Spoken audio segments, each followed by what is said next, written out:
दोस्तों, भारतीय इतिहास के पन्नों में हमें कई ऐसे राजा और रानियों के बारे में पढ़ने को मिलता है जिन्होंने अपने राज्य और लोगों के लिए अपनी जान तक कुर्बान कर दी।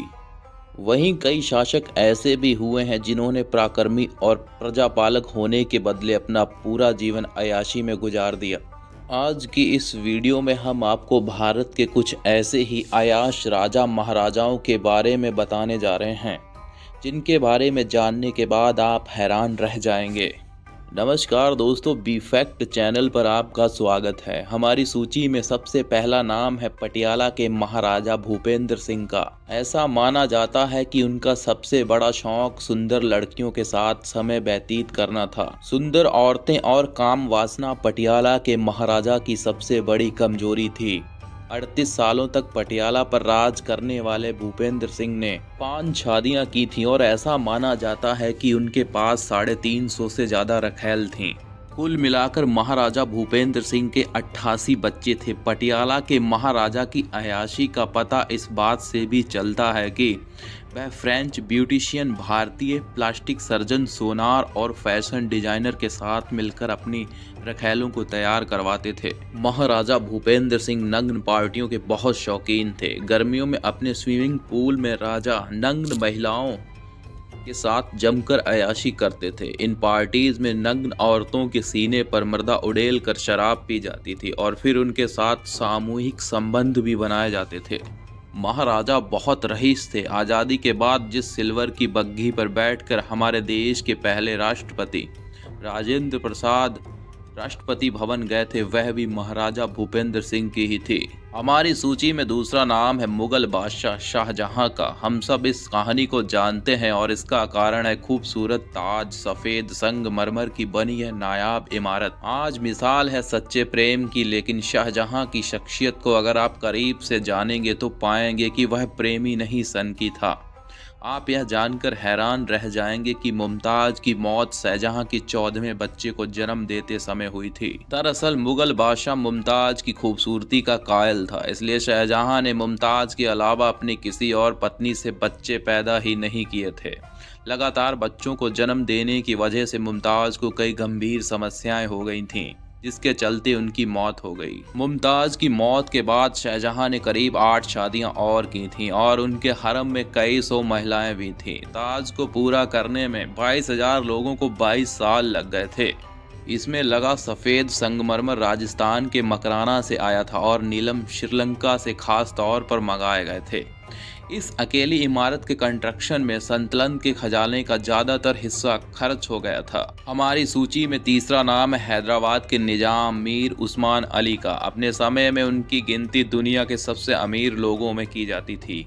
उनकी अमीरी का यह आलम था कि वह एक 185 कैरेट के डायमंड का इस्तेमाल अपनी टेबल पर पेपर सेट की तरह करते थे। यह दुनिया का 5वां सबसे बड़ा डायमंड था। वैसे तो निजाम के कई किस्से मशहूर हैं, लेकिन सबसे मशहूर यह है कि 22 साल की उम्र में अजमुल नशा बेगम से अपनी पहली शादी के बाद मेहर के रूप में उन्होंने 128 किलो सोना दिया था। जी हाँ, 128 किलो। वैसे तो इन्होंने कितनी शादियां की यह कहना मुश्किल है, लेकिन उनकी 3 दर्जन के आसपास औलादें भी हैं। निजाम के पास 14,718 कर्मचारी थे और 3,000 अरबी बॉडीगार्ड थे। उनके महल को ही साफ करने के लिए 38 लोगों का स्टाफ था। इन सब के अलावा निजाम उस्मान अपनी शायरी और नेकपन के लिए भी मशहूर थे। उनकी शब यात्रा में लगभग 10 लाख लोग शामिल हुए थे। चौथे नंबर की बात करेंगे महारानी गायत्री देवी की। जयपुर की राजमाता कही जाने वाली महारानी गायत्री देवी का जन्म 23 मई 1919 को लंदन में हुआ था। महारानी गायत्री देवी के पिता राजकुमार जितेंद्र नारायण पुंछ बिहार के युवराज के छोटे भाई थे और वहीं इनकी मां इंदिरा राजीव बड़ौदा के मराठा राजा महाराजा सयाजी राव गायकवाड़ द्वितीय की इकलौती बेटी थीं। गायत्री देवी के बारे में कहा जाता है कि एक बहुत ही बड़े शानदार महल में पली बढ़ी थी और उनके महल में लगभग 500 से ज़्यादा नौकर काम करते थे। इसके साथ साथ गायत्री देवी को गाड़ियों और शिकार का भी बहुत शौक था। उनके बारे में कहा जाता है कि पहली बार जब उन्होंने चीते का शिकार किया था तब उनकी उम्र महज 12 साल की थी। महारानी गायत्री देवी एक अच्छी शिकारी होने के साथ साथ एक बेहतरीन घुड़सवार और पोलो की अच्छी खिलाड़ी भी थीं। उन्हें गाड़ियों का बहुत शौक था। भारत में पहली मर्सिडीज़ को लाने का श्रेय भी उन्हीं को दिया जाता है। मर्सिडीज जैसी गाड़ियों के साथ साथ महारानी गायत्री देवी के पास एक एयरक्राफ्ट भी था। 1940 में गायत्री देवी का विवाह सवाई मानसिंह द्वितीय बहादुर के साथ हुआ था, जिसके बाद वह जयपुर की तीसरी महारानी बन गई थीं। लेकिन पति और फिर बेटे की मृत्यु के दुख में महारानी को उभरने नहीं दिया।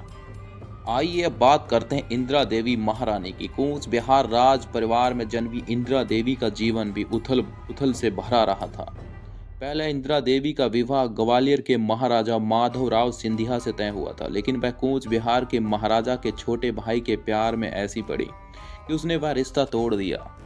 जितेंद्र और इंदिरा की शादी के बाद लंदन चले गए। फिर इन दोनों ने पूरे यूरोप की सालों तक सैर की। इंदिरा जूतों की इतनी शौकीन थी कि एक बार उसने अपने फेवरेट शू मेकर को 100 जोड़ी जूते बनाने का ऑर्डर दिया, जिसमें कई जूतों में हीरे जवाहरात चढ़े जाने थे। आइए अब बात करते हैं जूनागढ़ के नवाब रसूल खान की। ऐसा कहा जाता है कि जूनागढ़ के नवाब खान रसूल खान महाराज के पास 800 कुत्ते थे। इन सभी कुत्तों के लिए अलग अलग 800 कमरे और पर्सनल सर्वेंट थे। जब कुत्ते बीमार पड़ते थे तो उन्हें ब्रिटिश जानवरों के अस्पताल में ले जाया जाता था। अगर कोई कुत्ता मर जाता था तो उसके लिए एक दिन का शोक रखा जाता था। जब उन्होंने अपने कुत्तों की शादी की तब उस पर ही लगभग 20 लाख रुपए खर्च कर दिए थे। दोस्तों, हमारी सूची का आखिरी नाम है महाराज किशन सिंह। भरतपुर जूनागढ़ के नवाब की तरह भरतपुर के महाराजा किशन सिंह जी अपने अजीबोगरीब शौक के लिए जाने जाते थे। उनकी एक या दो नहीं बल्कि 40 रानियां थीं। उनके शाही शौकों के बारे में सुनोगे तो हैरान रह जाओगे। किशन सिंह को तैराकी का बहुत शौक था। उन्होंने अपने शौक को पूरा करने के लिए एक गुलाबी संगमरमर वाली झील बनवाई थी, जिसमें उतरने के लिए चंदन की लकड़ियों की सीढ़ियां बनी हुई थीं। रानियां सीढ़ियों पर खड़ी रहती थीं। इतना ही नहीं, सभी रानियां अपने हाथों में मोमबत्तियां लेकर नाचती थीं, और जिसकी मोमबत्ती सबसे ज़्यादा देर तक जलती रहती थी, महाराजा किशन सिंह उसी रानी के साथ रात बिताते थे। दोस्तों, अगर वीडियो अच्छी लगी हो तो ज़्यादा से ज़्यादा लाइक व शेयर करें। अगर आप हमारे YouTube चैनल